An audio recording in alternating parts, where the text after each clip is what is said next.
Hello बच्चों, मेरा नाम समुंदर है। हम आप सभी का अपने नए वीडियो पे स्वागत करता हूँ, अभिनंदन करता हूँ।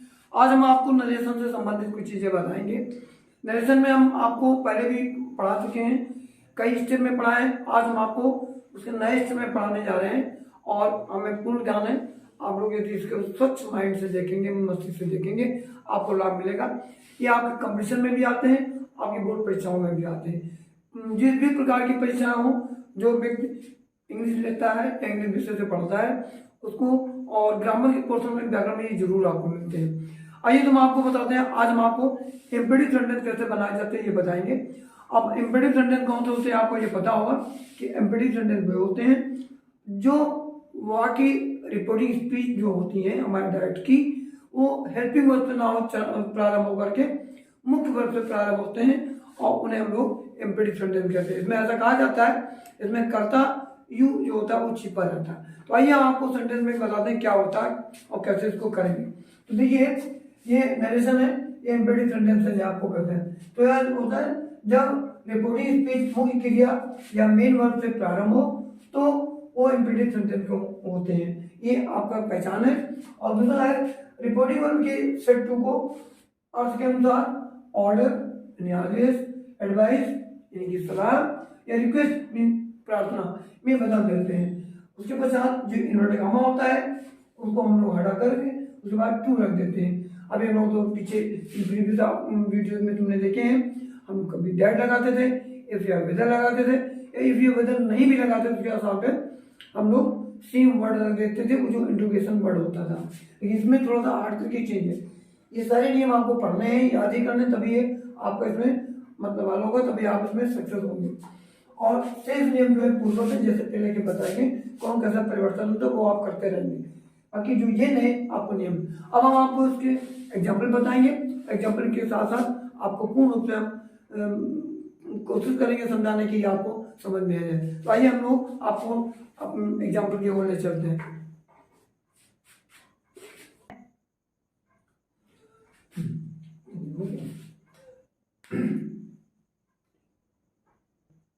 प्रिय बच्चों, देखो उसी के सीक्वेंस में हम आपको बता रहे हैं कैसे इसको बनाया जाता है। ये जो हमारा सेंटेंस दिया हुआ, he said to his friends, उसने अपने मित्र से कहा वर्क हार्ड, कठिन परिश्रम करो। तो एक आप इसमें से सोच रहे होंगे कि उसने अपने मित्र को एक प्रकार की सलाह दी। अब वर्क हार्ड देखो ये क्रिया है और ये तुम्हें जो क्रिया से स्टार्ट हुआ उनकी क्रिया से, तो हम संबंध नहीं, ये एम्पेडिक सेंटेंस में इसमें यू छिपा हुआ है, यानी आप कठिन परिश्रम करें। देखिए क्या होगा, इसको कैसे हम लोग करते हैं। तो हम लोग यहाँ पर ही, अब यहाँ पर सलाह दे रहा, ही एडवाइज हिज फ्रेंड्स।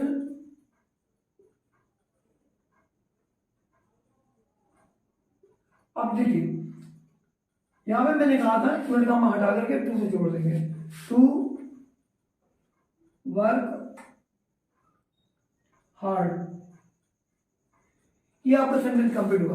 अब दूसरे में देखिए आप क्या होता है।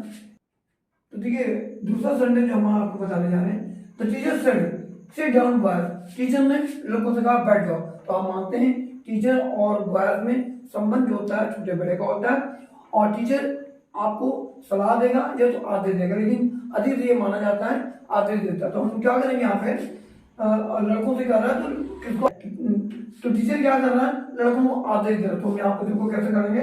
तो टीचर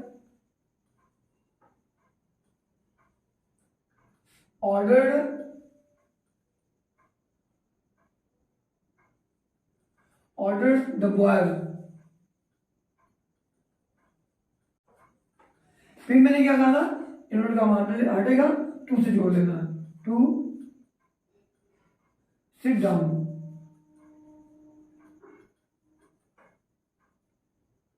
आपका सेंटेंस अभी कंप्लीट हुआ। अब देखिए आपको अगले सेंटेंस में हम ले चलते हैं। इसमें देखिए the mother said to her son do not abuse anyone, माँ ने अपने बेटे से कहा बेटा किसी को गाली मत दो। एक प्रकार की सलाह भी और माँ ऑर्डर भी कर सकती है, आप दोनों में लिख सकते हैं। तो हम लोग एडवाइस में चलते हैं। तो क्या लिखेंगे, द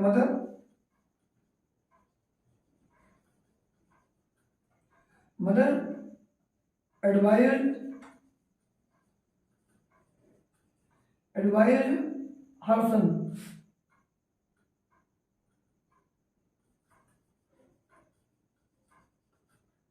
अब देखिए मैं दो तरीके हैं, एक तो पहला हम तो बता रहे हैं, उसके बाद दूसरा भी तरीका बताएंगे। पहले तो आप सिंपल तरीके जैसे करते चलना है, तो डू नॉट है तो नॉट आगे लगा दीजिए, नॉट टू अब्यूज एनीवन। एक तो आपका ये तरीका होगा, लेकिन यदि आप डू नॉट ना प्रयोग करें और एडवाइज ना प्रयोग करें तो उसमें आप एक वर्ड आता है बेड। आप जब बेड का प्रयोग करेंगे तो सब चीज वही रहेगा, यानी द मदर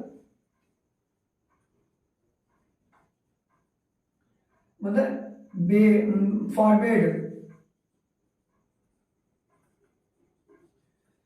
बेड जो वर्ड है ये खुद ही मना करना होता है। मैंने आपके सारे आपको बोल दिया था, बेड को बेड माने होते जाते वक्त नमस्ते, और यहाँ पर फॉरवर्ड कहना, फॉरवर्ड मैंने मना किया निगेटिव है, तो अब यहाँ पे नॉट हट जाएगा, फॉरवर्ड हर सन। अब यहाँ पे नॉट हट जाएगा, टू एब्यूज से जोड़ देंगे।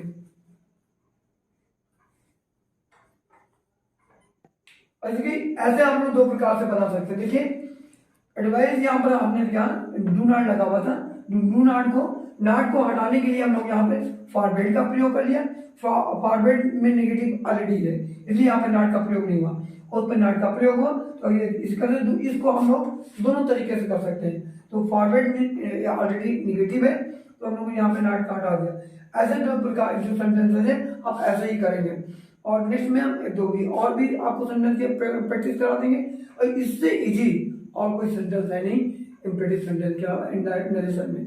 आई थिंक आपको ये समझ में आ गए होंगे, आप नियम भी समझ लिए होंगे। अब आपको प्रैक्टिस करने की बारी है, तो हम एक दूसरे सेंटेंस और आपको प्रैक्टिस करा के बता देते हैं।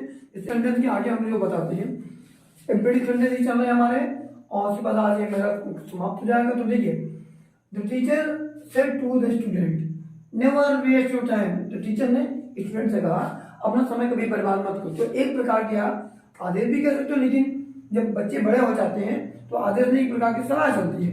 तो यहाँ पर हम लोग एडवाइस में भी जा सकते हैं, ऑर्डर में भी जा सकते हैं, लेकिन एडवाइस ज्यादा उचित है। तो हम लोग यहाँ क्या करेंगे, उसको हम लिखेंगे the teacher advice, the teacher advise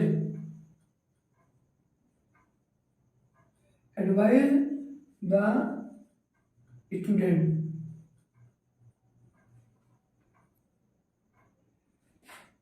never waste time to waste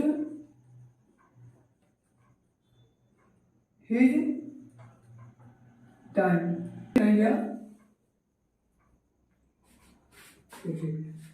Student never to waste his time. ये आपका सेंटेंस पूरा होगा।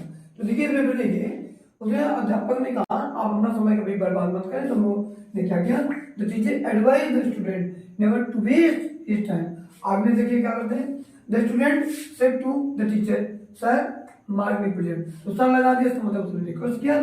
फिर क्या लिखेंगे, द स्टूडेंट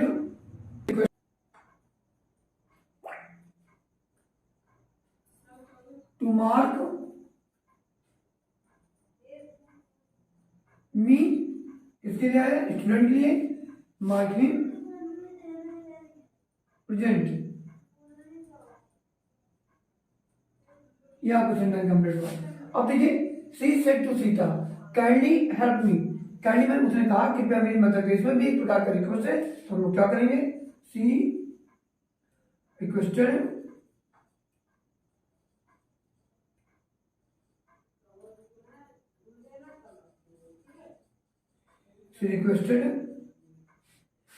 सीता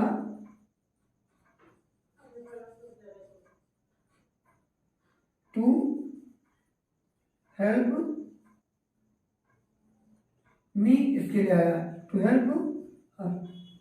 इस प्रकार से आपने देखा आपके सेंटेंस कितने इजीली बन जाते हैं। हमें तो लगता है अगर मैं एक कंपेयर करूं तो जितने भी आप नरेशन पढ़े होंगे वो सबसे इजी नरेशन यही है, जो बहुत सरल होते हैं। और मुझे विश्वास है आपको ये समझ में आ गया होगा, यदि आपने ध्यान से भी देखा होगा। और ये देखना भी चाहिए, और ये भी एक कंटिन्यूटी है, अगर आप बनाए रखेंगे तो आपको ये पूरा याद होता रहेगा। और नेक्स्ट में हम आपको अपनी वीडियो में इसके नए स्टेप बताएंगे। और मुझे पूर्ण आशा है कि आप स्वस्थ रहेंगे, स्वस्थ रहें और आप लेते रहें, पढ़ते रहें, ये मेरी शुभकामनाएं हैं आपको। तब तक के लिए आपको गुड बाय।